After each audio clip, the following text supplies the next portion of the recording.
In this tutorial, let's see how to create the speed ramp in DaVinci Resolve.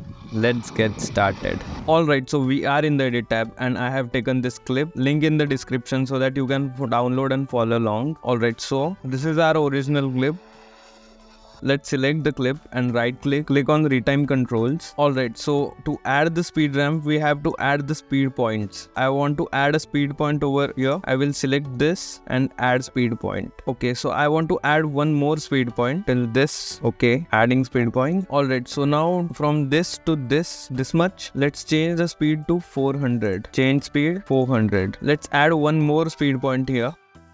Add speed point and change this speed to 400. Okay, change this speed to something 75. Let's drag this till this much. Okay, this much.